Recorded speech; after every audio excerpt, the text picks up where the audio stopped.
Okay, praise the Lord. Let's go straight to the Word. Babalikan uli natin yung 1 Corinthians chapter 1, beginning from verse 4.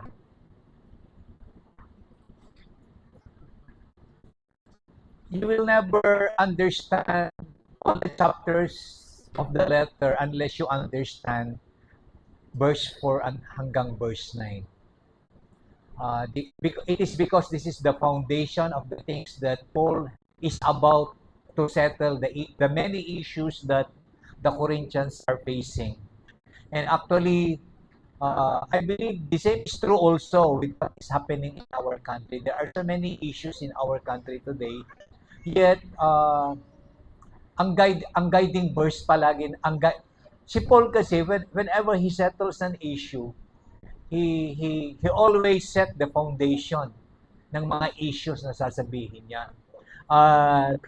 Mukhang tama yung karunungan na binigay ng Diyos kay Pablo na maging hanggang ngayon ay ito pa rin ang solusyon sa mga issues na meron tayo sa buhay, sa mga issues na meron ng ating bansa, and to all the issues that we are about to face, ay kinakailangan maintindihan mo kasi yung 1 Corinthians chapter 4 hanggang verse 9. It is because when you understand the principle of God regarding yung sinasabi niya sa verse 4 hanggang verse 9, whatever issue that you will be facing, ay mahaharap mo ito ng tama, maigagawad mo ang tamang desisyon, mabubuksan ang mata mo kung paano mo siya titingnan, at higit sa lahat, mananatili kang lumakad na naluluwalhati pa rin ang Panginoon. Sinasabi ko ito dahil yung one of the issues that Paul is confronted ay napakabigat. Ang sabi doon, kanina nga tinatanong ko ang sarili ko bakit gano'n ang pagkasulat. One of the issues that Paul is about to settle is, a man is sleeping with his father's wife. Hindi ko alam bakit sinabing a man is sleeping with his father's wife. Totoo kaya niyang nanay yun? O another woman ng kanyang tatay? Hindi kasi klarado ang Bible. Pero sinisettle ni Paul ang issue na ito. Kasama yan sa mga kaguluhan na nagaganap. Pero mo hindi nakalagpas. Hindi nakalagpas kay Paul yung mga issues na ito.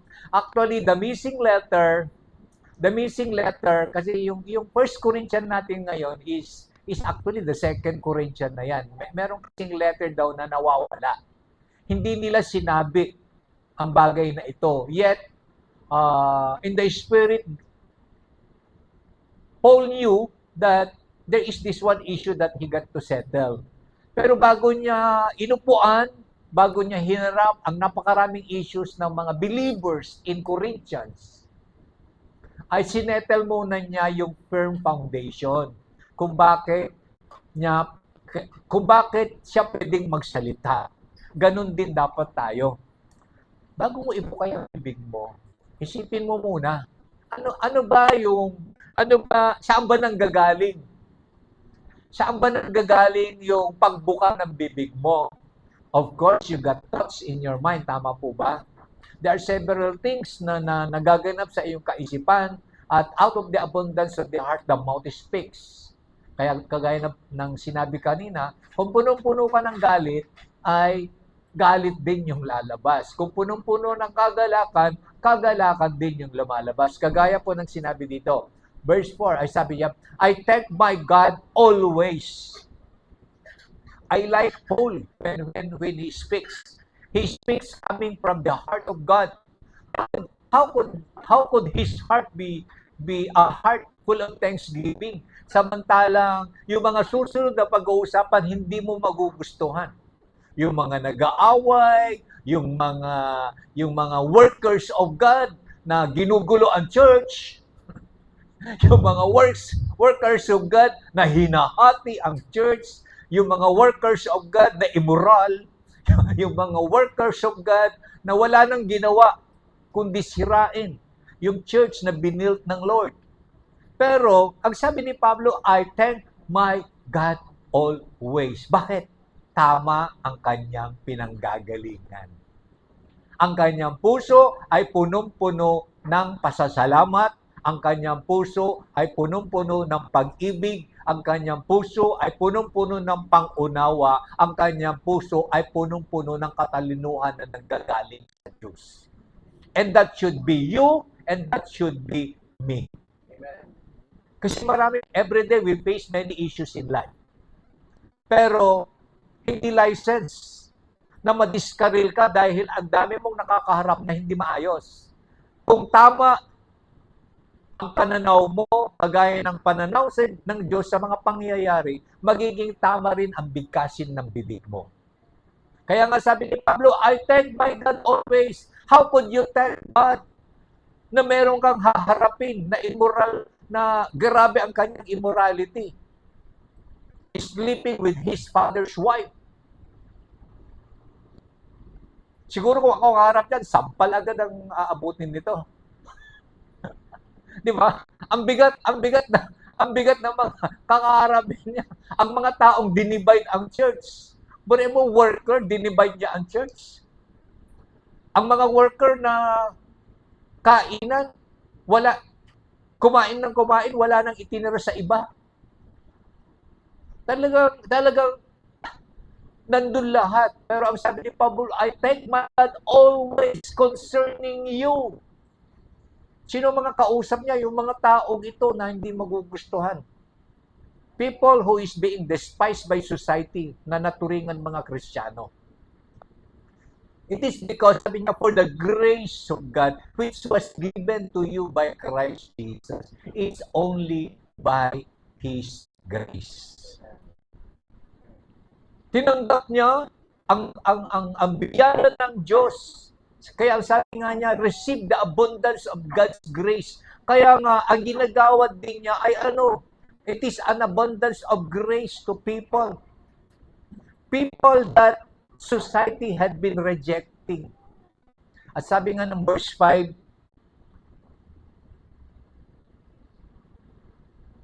that you were enriched in everything by Him, in all utterance and knowledge.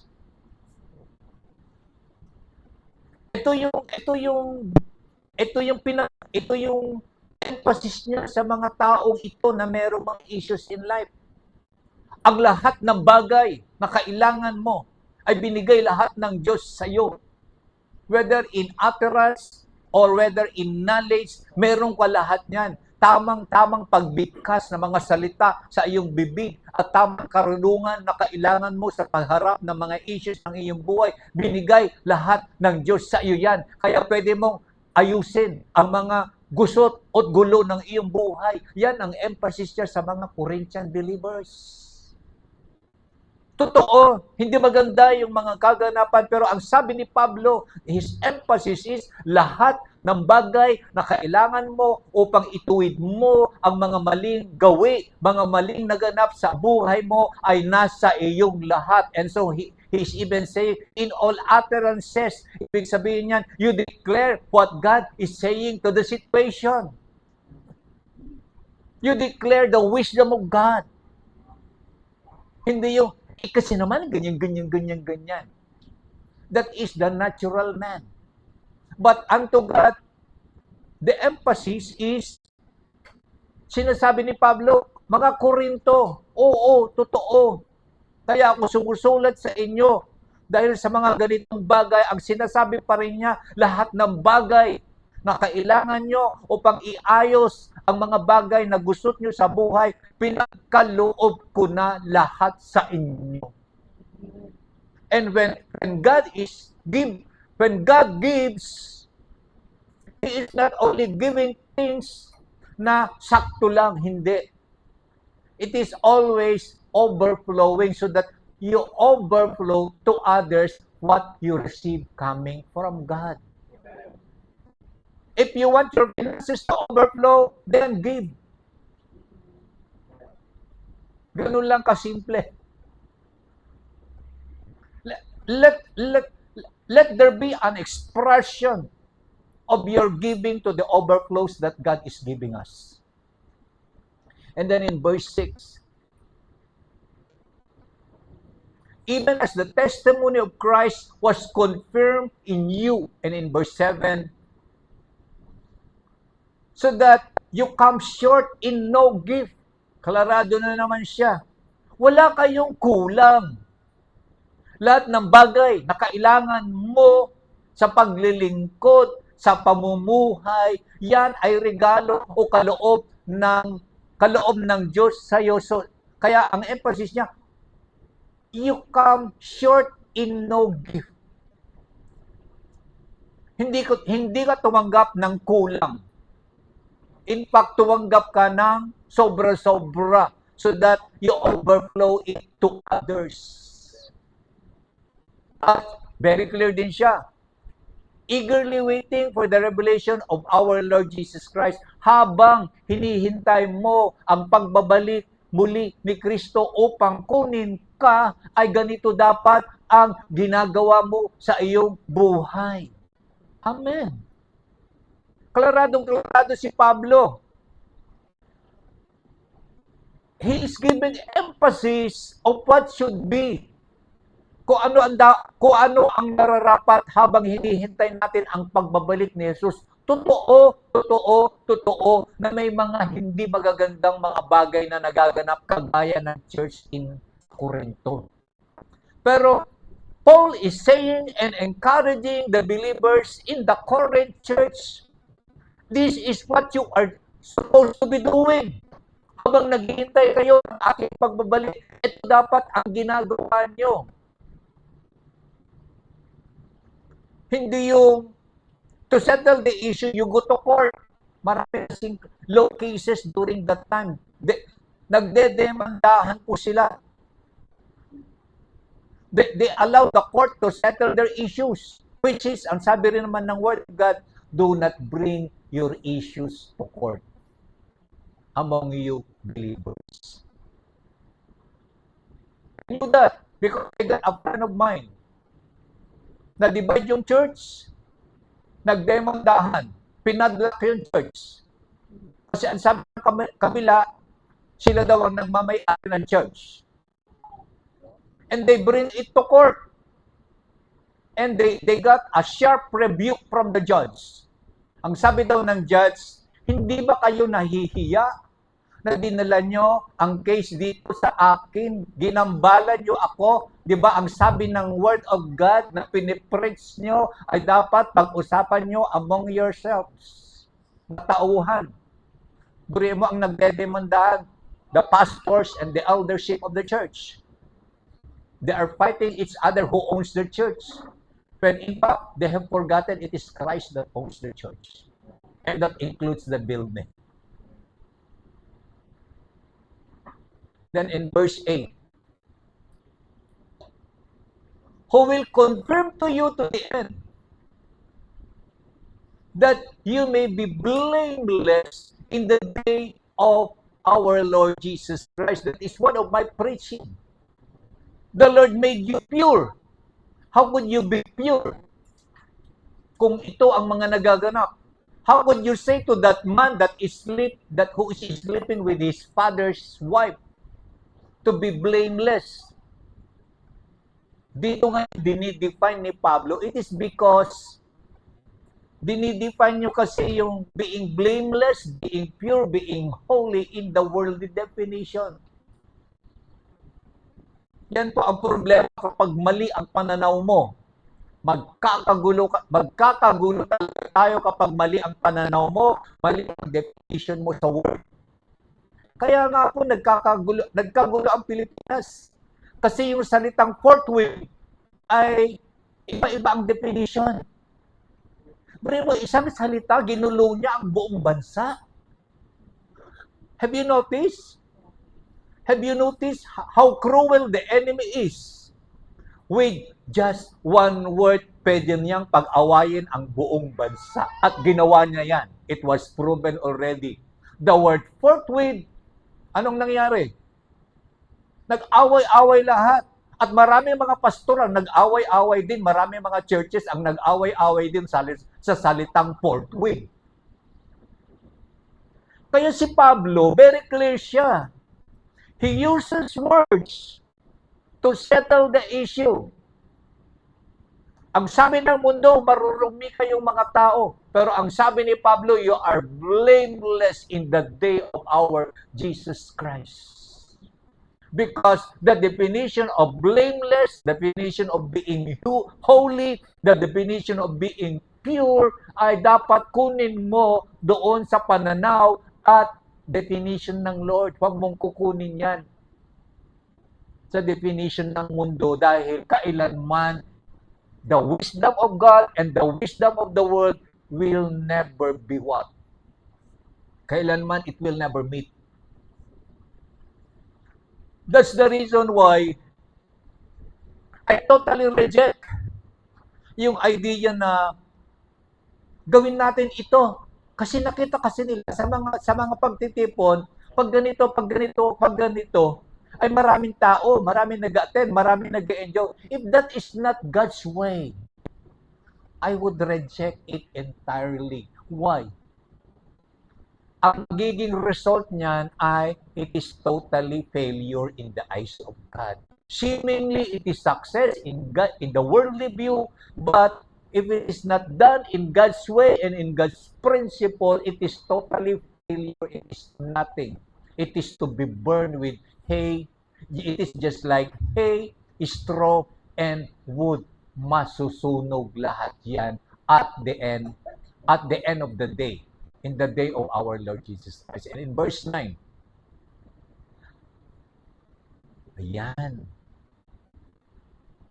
That's the very reason kung bakit nagaganap ang mga bagay. God is faithful, by whom you were called into the fellowship of His Son, Jesus Christ our Lord. That would be my topic today. Mapapansin mo na sa verse na ito ay may progression. Kailangan maintindihan mo ang progression na sinasabi. Yung nauna, may pangalawang step, may pangatlong step, may pang-apat na step. You could never, just like, ayan, in-enroll na ni Mark at na ni Pote si Faith, mag-grade 1. They can never enroll Faith sa grade 6 agad. Pwede ba yun? Pwede. Bakit hindi pwede? Magbabayad naman sila eh. Magbabayad naman sila eh. Hindi ba pwede? Kahit patanggapin siya as grade 6 agad, it is a disaster unto kasi she is not ready for that. In the same manner, nakakapagtaka na sa mga previous verses, ang sabi ng Lord, I have made you pure, blameless. It is because God has a purpose. Ano yung purpose ng Lord? Kung bakit niya ginawa kang pure? Bakit ginawa kanyang holy? Bakit ginawa kanyang blameless? It is because it is in His mind, it is in His heart that He is calling you into the fellowship. Gusto kanyang mag-fellowship kayong dalawa ng Diyos. Now, listen church. Listen very well. Lalong-lalo na kung worker ka ng church na ito. Ang una mong pagtawag ay pagtawag upang makasama ang Diyos. Kasi nagkakaproblema ang mga workers ngayon kasi ang sinasabi nila, I am being called into the ministry. Yes. No question about it. Pero nakalimutan mo na ang una mong pagtawag, first and foremost, ay tinawag ka muna upang makipag-isa. To be in fellowship with His Son, Jesus Christ. Kaya ka nagkakaproblema kadalasan sa ministry, it is because ginawa mong first priority ang calling mo sa ministry at kadalasan napabayaan mo yung calling mo sa Panginoon. At ang calling mo sa Panginoon, simple lang. To be in fellowship with Him. Meaning, At sabihin natin dapat sa bawat isa ito, bago mo ako kausapin mo muna ang Diyos. Sabi mo yan sa katabi mo. Pagka makikipag-usap sa akin na hindi mo muna kinausap ang Lord. Kaya tayo hindi nagkakaintindihan kadalasan kasi inuuna mong kausapin ang hindi dapat mauna. Kaya kung hindi na kayo magkaintindihan, sabihin mo agad, kausapin mo kaya muna ang Lord mo at kausapin ko rin ang Lord ko bago tayo mag-usap. All the frictions na nagaganap sa ating buhay na ito, it is because we twisted the truth. Seek ye first the kingdom of God and His righteousness, and all of these things shall be added unto you. Remember, ang sabi ng Lord, you were called, tinawag ka. Pag sinabi mong called in the Greek word kaleo, it means to someone to call with authority. May pagtawag na may kapangyarihan.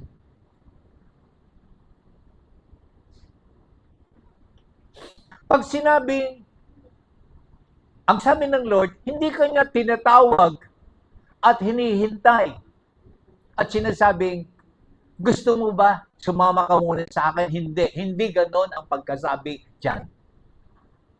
He is calling you with authority. Ang sabi niya, come and I will give you the power to come. Even the power and the ability to come ay wala ka rin yan. Why? You will never choose Jesus. Kaya ang sabi ng John 15, huwag mong kalimutan, you did not choose me. Tama nga naman. Di ba, Eric? Hindi ka naman kusang nag-church eh. Pinilit ka.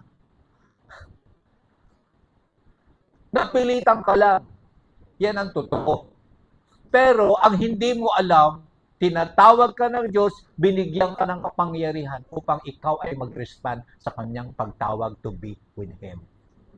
Wala tayong pwedeng ipagmalaki. It is by His grace that we are able to respond. I knew that. Nakukulitan ako doon sa nag-invite sa akin sa office kasi araw-araw na lang. 11:30, nandun na sa table ko, may fellowship mamaya. Madalas ko, ano ngayon kung meron? Nakukulitan ako. Pero I knew that God gave me the power to respond to His calling. Kasi kung ako lang, hindi ako pupunta. Pero, nung yung salitang called, He is calling with authority. Yung pagpunta mo ngayon at pag-respond sa pagpunta mo rito, it was not even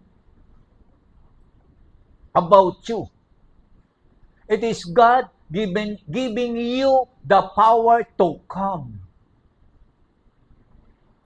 Kaya wala tayo talagang pwedeng ipagmalaki na ay tinawag ako sa ministry, nag-respond ako. No. It is God that gives you the power, the grace to respond to that calling. Yun po ang ginamit na word dyan. When God called you, even the invitation, it is an invitation envelope with authority. At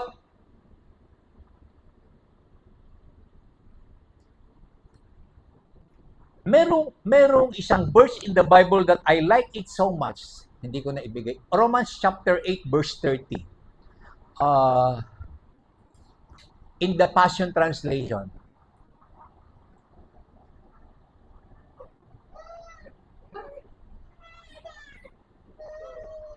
Ganito tumawag ang Diyos sa atin.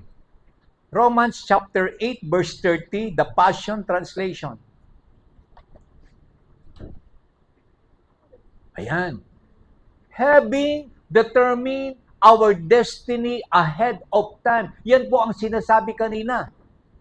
Na sa simula pa ay nais na ng Diyos na tawagin ka na makasama niya. At paano ka daw niya tinawag? Yan, sinabi dyan, very clear this time. He called us to Himself, to Him first. And what happened after the calling? Transferred. Alam mo naman siguro pag sinabing transferred, pag sino dito ang may GCash? Ayan. Cynthia, transferan mo ako ng 5,000. Pag sinabi mo transferred, at ginawa ni Cynthia papunta sa number ko, sa GCash niya ng 5,000, what happens? What happens? Pag sinabi niya, pag linagay niya send, what happens? What happens to my account? The 5,000 is already mine. Tama. O, ganyan po yan. Ganyan po kasimple. Pero kadalasan, simple na nga yung word, hindi mo iniintindi ng mabuti. Ano daw yung transfer ng Lord sa iyo nung tinawag ka at ikaw naman ay sumang-ayon sa kanyang pagtawag? Transferred His what? Perfect righteousness. Nasaan yung perfect righteousness? Nasaan? Ay, sumagot ka ng tama. Nasaan yung perfect righteousness? Nasa iyon na. O, tama. Tama yung sinabi sa 1 Corinthians. You become blameless.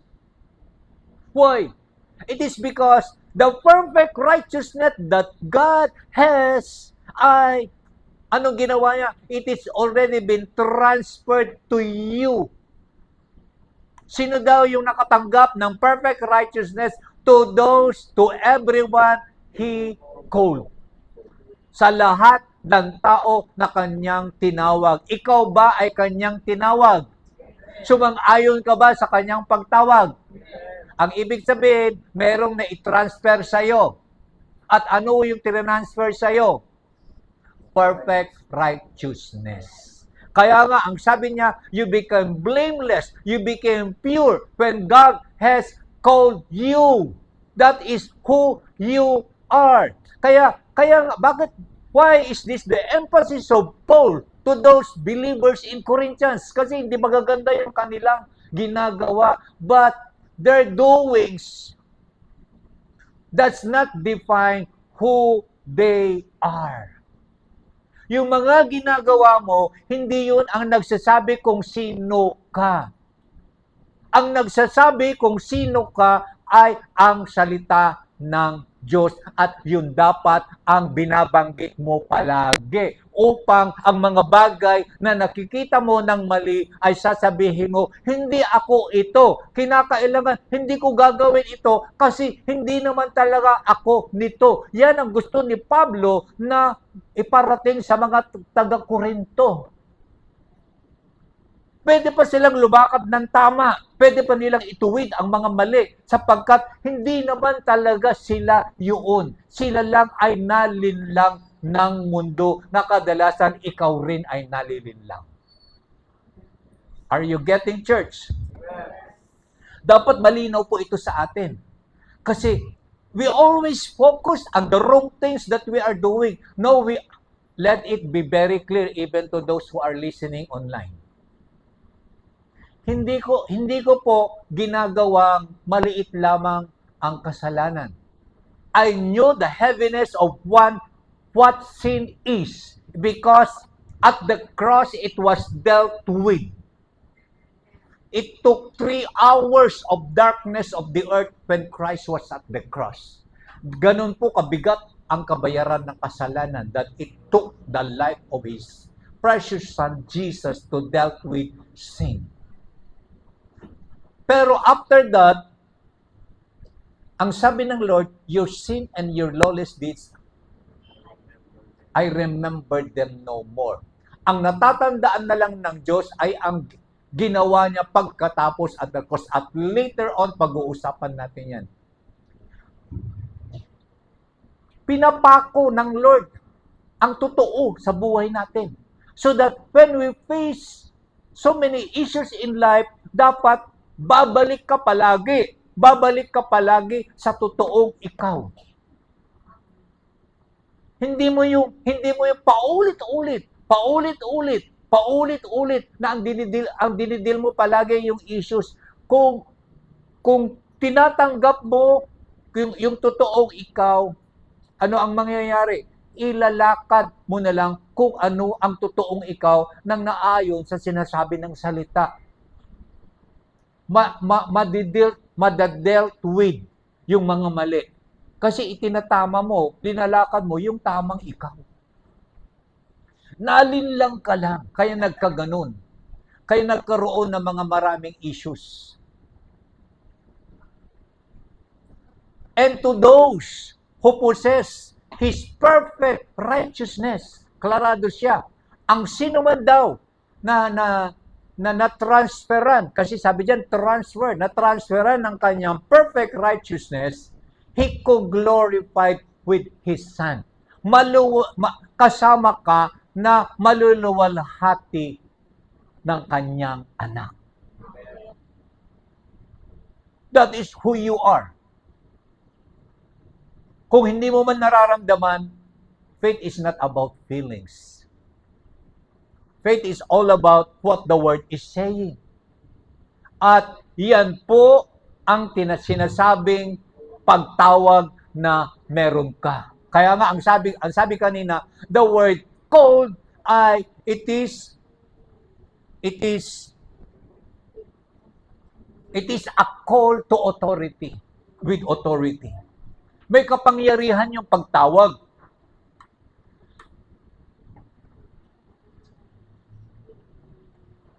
The church had been so deceived in so many ways na kapag ginagamit yung salitang pagtawag, ano yung nasa mind mo? Kapag ano kadalasan ang mind ng believers pag sinabing tinatawag ka na ng Lord? Ang palaging mind mo, service. Kaya kadalasan, anong ginagawa mo? Pag-isipan ko, pag-ready na ako. Tama ba? Maraming hindi nagre-respond sa calling. Kasi mali. Dinaya ka ng kalaban. Uy, tinatawag ka, humanda ka. Maraming mawawala sa'yo. Yan ang devil. Putting words into your ears. At ikaw naman mag-respond, kakayanin ko kaya? May time pa kaya ako dyan? Nadaya ka. Kasi, ang una mong pagtawag ay sa Diyos to be in fellowship with God. Later on, we will define. Kasi nadaya ka rin sa salitang fellowship. In fact, familiar yung word na konting fellowship pero maraming kain. Sa cell group daw. Konting fellowship pero maraming kain. Buriin mo. Nadidefine na ang mga cell group na konting fellowship pero maraming kain. Kasi, those are the deceit the enemy is throwing to us. Let us not allow the world to define the Word of God. Let us allow the Word of God define the real meaning of the Word. In 1 Corinthians chapter 1, verse 23 and 24, alam nating lahat ito. In the Passion Translation also. 23 and 24. Verse 23 and 24. Yan. But we preach the crucified Messiah. The Jews stumble over him and the rest of the world sees him as foolishness. And then in verse 24. Ayan. For those who have been chosen to follow him, to those who have been called, both Jews and Greeks, he is God's mighty power, God's true wisdom, and I, Messiah. Very clear siya. When you acknowledge na ikaw ay pinili at tinawag ng Diyos, ay ano? Matutunghayan mo ang kapangyarihan ng Diyos. Magkakaroon ka ng true wisdom. Kaya tama ang sabi niya sa mga previous verses. Doon sa verse 8 and 9. Ang sabi niya ay, balikan nga natin yun, ayaw kong ako ang mag-define. You lack no gift. I think that is in verse 8. Ayan.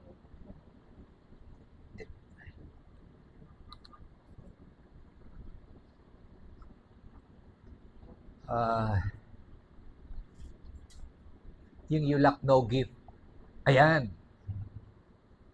You are lacking any spiritual gift. Why? Klarado. Yung mga tinawag, yung mga pinili ng Diyos to be with Him. The great, mighty power of God is in them. And the true wisdom of God is in them also. Kaya wala kang kulang sa iyong pagtawag. Bakit mo kinakatakutan ang salitang pagtawag? When the Lord calls you, first and foremost, He calls you unto Himself. Kaya nagkakaproblema ka sa pagtawag mo sa ministry, it is because hindi mo inunang respond ng tama ang pagtawag sa iyo na tinawag ka para sa Kanya.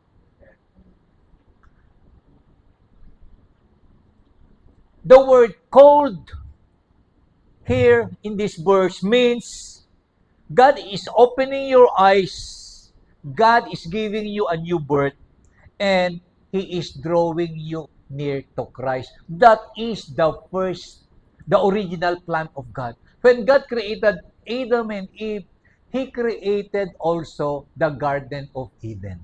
Tama? It is that place wherein God wanted to have fellowship with Adam and Eve for forever. Yan ang original plan of God. So that you and I is with Him. At very clear naman, sabi rin ng Word of God, no one comes to the Father unless the Father draws him. God the Father Himself ay siyang nagbibigay ng kapangyarihan upang ikaw ay makalapit sa Kanya. Kaya nga po, tatandaan mo bakit ka tinatawag ng Diyos to be in fellowship with Him? Hindi ka makaka-respond. Actually, in the nature, you cannot respond. So, anong ginawa niya? He made you pure and blameless.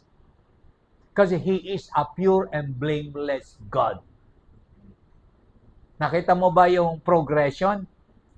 Hinanda niya lahat ng kailangan mo bago Kanya tawagin.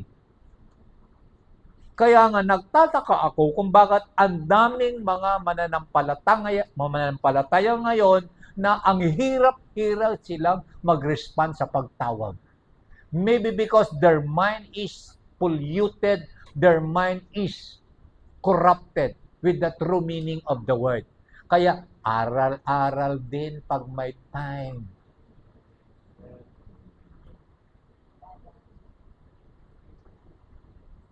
Kapag may isang bagay na kinakatakutan ka, aral-aral din pag may time sa Word of God. Kasi bakit ka natatakot sa pagtawag? Kasi nga, mali, corrupted ang mind mo. You don't understand the word calling. It is actually a call of authority. And when God is calling you, it is with authority. It is because what? He is transferring unto you His perfect righteousness. He is allowing you to share His power and allowing you to share with His glory. Bakit nakakatakot ba yung mga ganong pagtawag? Nakakatakot ba yung ganong pagtawag? Nakakatakot ba yung lilipatan ka ng perfect righteousness? Nakakatakot ba yung you share with His power and with His glory? Hindi. Pero, iba kasi. Iba kasi ang pagkaintindi mo sa salitang pagtawag. Pag sinabi nila, Allah, baka tinatawag ka na ng Lord. Dapat sabi, oo, tinatawag ako ng Diyos. I am responding. You see what that calling is. When God transfer you His perfect righteousness, you are lacking nothing in any spiritual gift. Meaning, when God is calling you unto Him, later on, He will call you to a specific ministry. And that is just an overflow of what happened to your fellowship in Him. Kaya nga, ang sabi niya, sige, later on na lang yon. Kasi, ang pagtawag kalarado, unang-una, you are being called into the fellowship of His Son.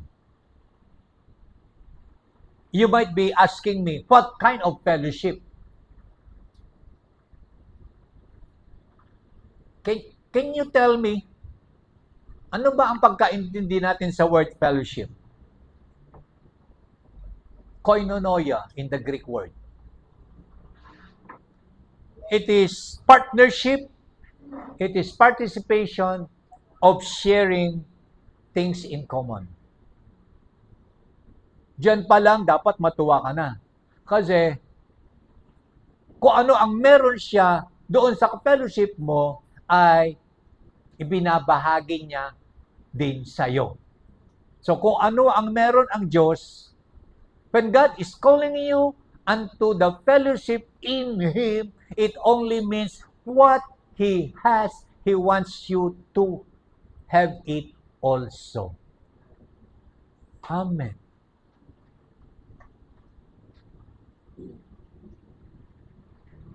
Now,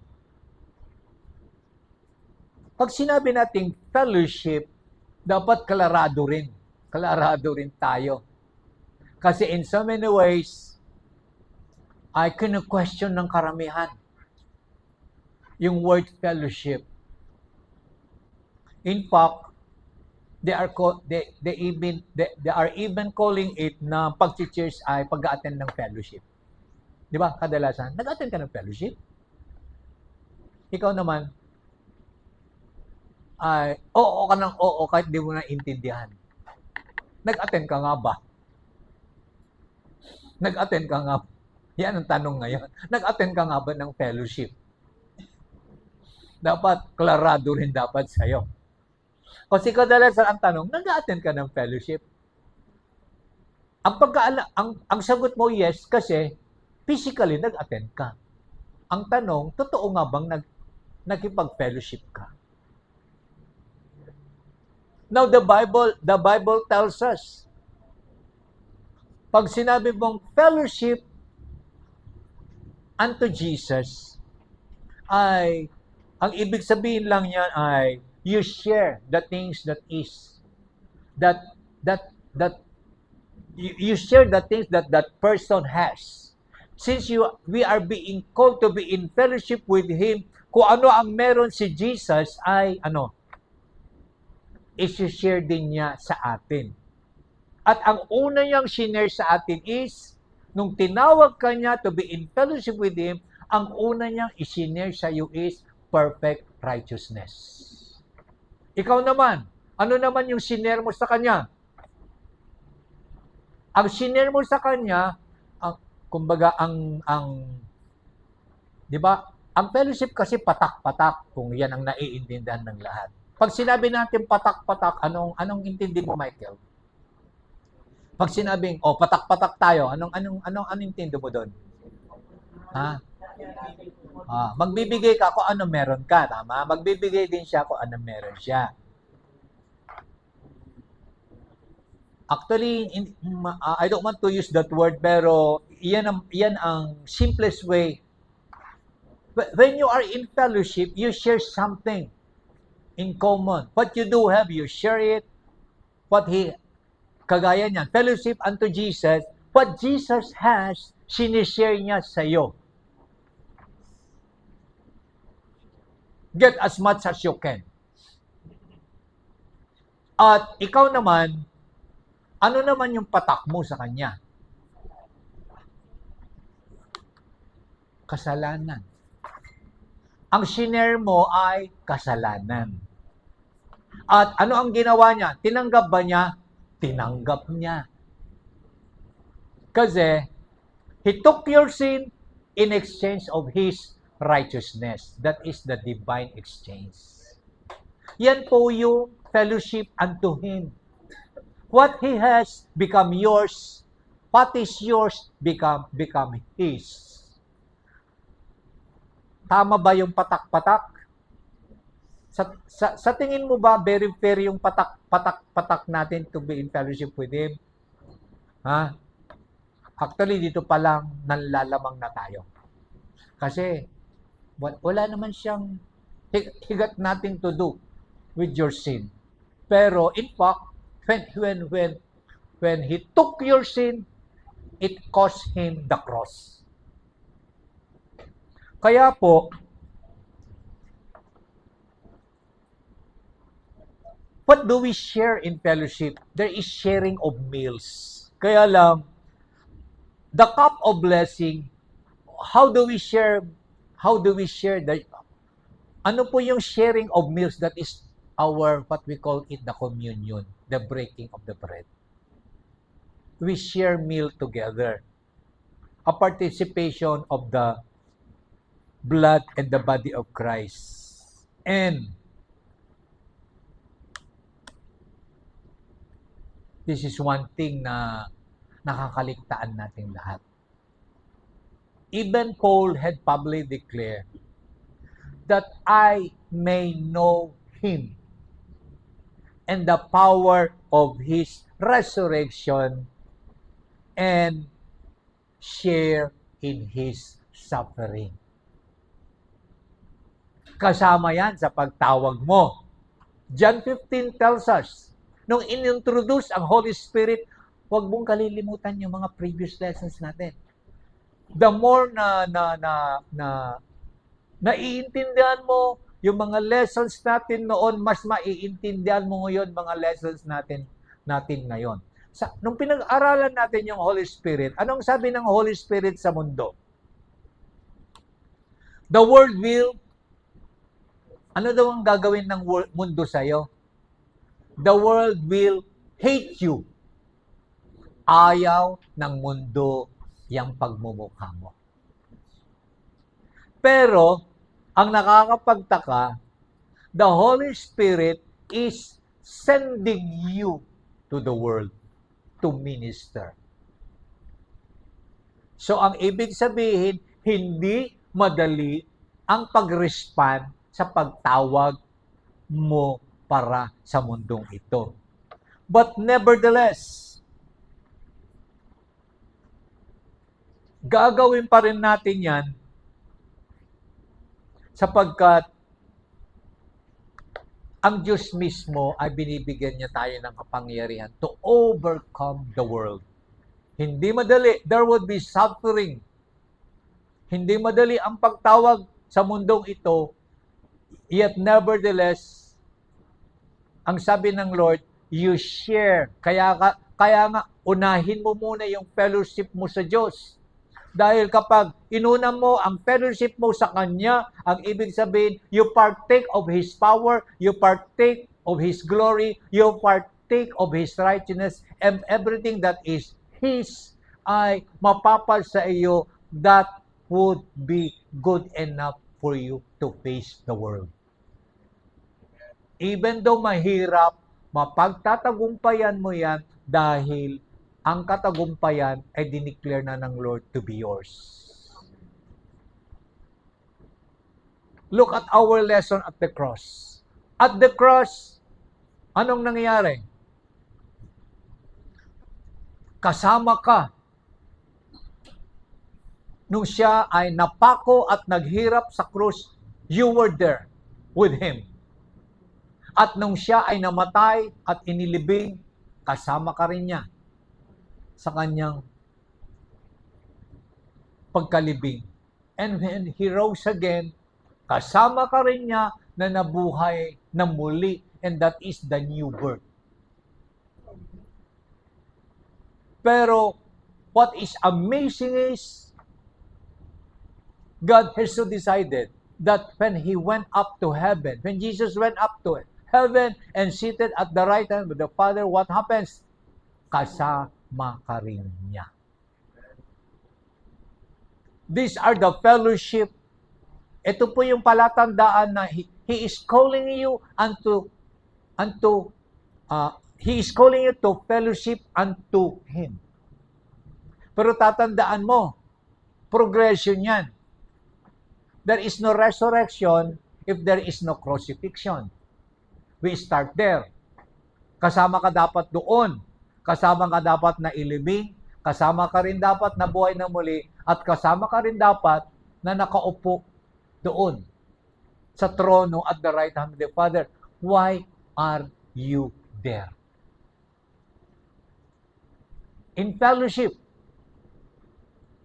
you will never understand what power is, what glory is, unless you see what is happening in the heavenlies. He allows you to sit there in the heavenlies so that you just know the wisdom of the heavenlies, you just know the environment of the heavenlies, you just know what the heavenlies is. It is because before you respond to the calling unto the ministry, dapat nakita mo muna at nakipag-fellowship ka muna kay Kristo doon sa kalangitan. Huwag kang mag-respond sa pagtawag mo unto the ministry kung you did not spend time there. Dahil if you're ministering to people na hindi ka nag-spend ng time doon sa presensya ng Diyos, amoy lupa ka. Bring the fragrance of Jesus when you minister to people. Nagkakaproblema tayo, it is because mahirap ang ministry pag amoy lupa. The wisdom of this world ang gamit mo. Kung ang nakikita mo lang, ito yung successful sa mundong ito, igagaya mo yan sa ministry, you are bound to failure. Diyan ako nagkakaproblema. Kapag may magaganda naman na mga corporate na matututunan. I was there for so many years in my life. There are so many successful principles in the corporate world. Kaya lamang po, madalas kong makita, hindi po siya aakma sa church settings. Why? The wisdom of the world is non-comparable to the wisdom of Jesus. Ibang-iba po ang pagtatrabaho sa church environment kaysa pagtatrabaho diyan sa mga magagandang trabaho sa mundong ito. I find it good, but it is just temporary. But God's wisdom is always eternal. And it is always true forever. There's no such thing as outdated policy in God's kingdom. There's no such thing na outdated na mga principle in God's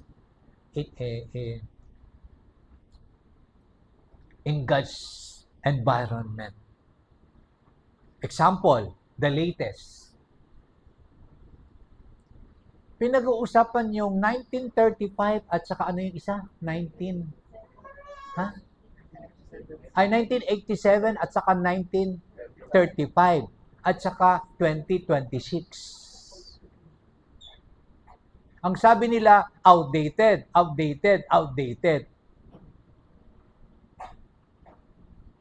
Kasi nga, those were true before, we are not sure if it is being true and practicable even as of this time. Kaya nga, bago tayo sumausaw sa mga issues, aral-aral ka muna.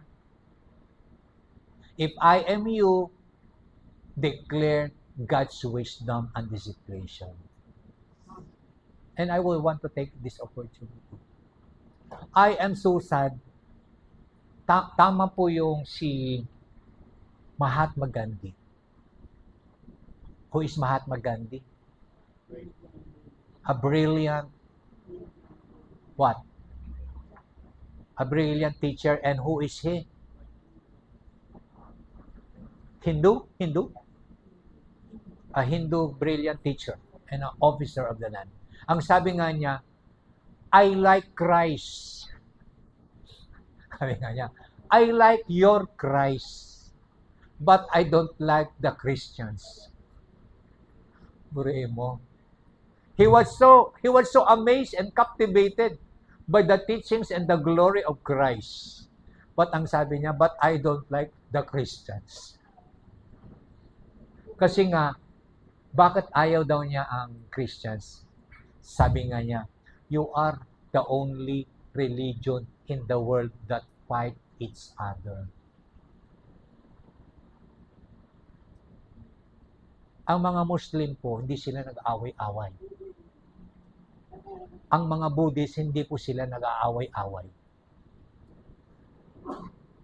Yung mga other religions, they do not fight each other.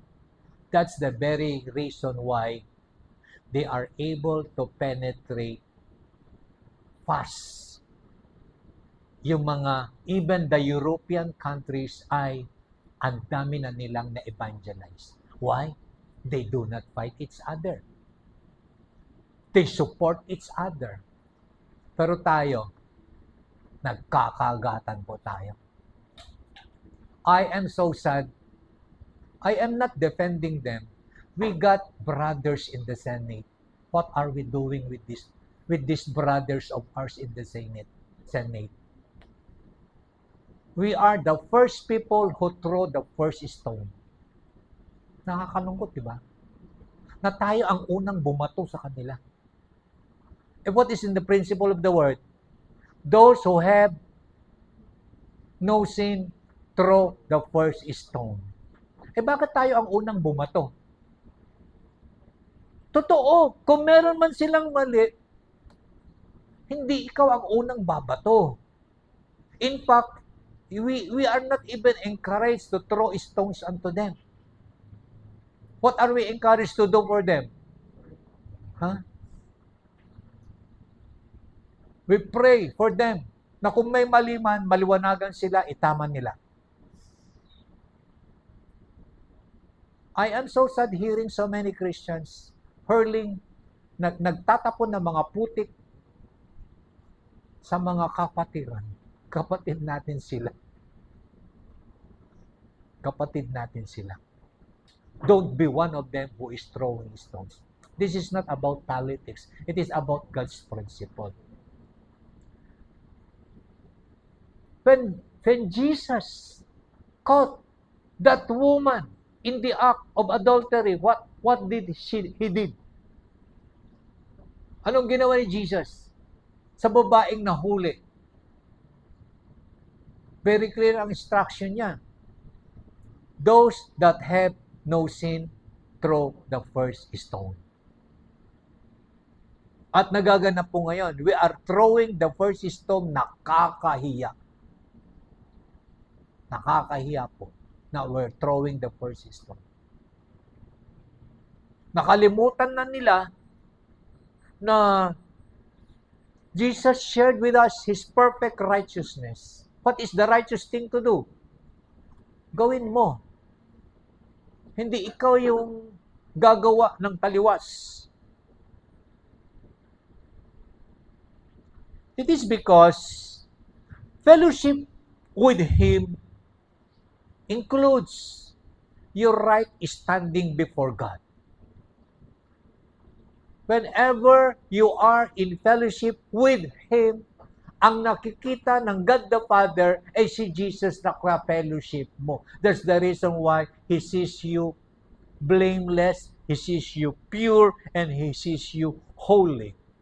Dahil ang nakikita na niya ay ang kanyang anak na kasama mo. We are sharing into the fellowship of the standing of Jesus unto the Father. When God looks upon you, He sees Jesus in you. That's the reason why verse 8 tells us we are guiltless, we are blameless, we are being made pure, we are being clothed in His righteousness. Why? Dahil sabi ng verse natin kanina, He transferred to us His perfect righteousness. Ang balabal mo ay ang righteousness of God. You are being clothed with the robe of righteousness. At dapat yan ang unang makita sa iyo. Makikita ito sa mga taong that had spent time with Jesus. Kaya nga po, I encourage you to attend the 9 o'clock service. That is your training na spend time with Jesus para pag dumating ng alas 10, ang ibig sabihin, una kang nakipag-usap kay Jesus bago ka nakipag-usap dyan sa kapwa mo. Kaya next time, yung unang babati sa'yo, makikipag-usap sa'yo, ang sasabihin mo, nag-attend ka ba kanina bago ba ako kausapin? Can we do that? Hindi kayo makasagot, Ganon kasimple yung Word of God. Spend time first with Jesus before you fellowship with men. Very clear si Pablo. Let us remind with each other. Nagkakaproblema kasi tayo ng fellowship natin with each other. It is because binago natin yung sequence. Ang Lord muna ang kausapin bago mo kausapin yung kapwa mo. Kasi kung ang Lord muna ang kinausap mo, sigurado ako na itatransfer mo dyan sa kausap mo ay yung nakuha mong righteousness, yung nakuha mong glory, yung nakuha mong power of God that is now in you. Amoy langit ka, hindi ka amoy lupa. Amen. Yan, very clear ang Lord. I like the Word of God when the Word of God speaks. Very clear, very simple. Bago niya diniscuss yung mga kabalbalan na mga taga-Korinto. Inuna niya muna kung sino sila. Sapagkat kung kakausapin na niya yung mga issues, ito palagi ang emphasis niya. Ito ka. Yung ginawa mong ito, hindi ikaw ito, kaya kinakailangan mo ng talikuran ito. Di maayos ang pag-uusap. Pero kung uunahin natin, yung mga bagay na yan, wala tayong paikot-ikot na lang yan. Walang katapusan na pag-uusap. Hindi magkakaintindihan kasi iba ang pinanggagalingan. Ang pinanggagalingan ay sa lupa. Samantalang dapat ang una mong panggagalingan ay sa kalangitan na kung saan doon ka nag-dwell. And so today, klaraduhin natin yung sinasabi ni Pablo. You are being called unto the fellowship unto His Son, Jesus, and let this be true unto you every minute of your life. Amen. Shall we all stand? Panginoon, marami pong salamat na sa iyong puso, sa iyong kaisipan, ito ang nais mong maganap. Tinatawag mo ang bawat isa sa amin upang makipag-isa sa iyo at ipakita mo sa amin kung sino ka, ano ang mga nagaganap pagkasama ka, ano yung mga nais mo pang mangyari sa kasama ka namin sa aming paglakad. O Diyos, teach us that even as we first and foremost fellowship with you, then we would be able to have a healthy fellowship with our fellow believers. Lord, you have spoken today. Let it be written in our hearts and let it transform our lives. This we pray in Jesus' name. Amen.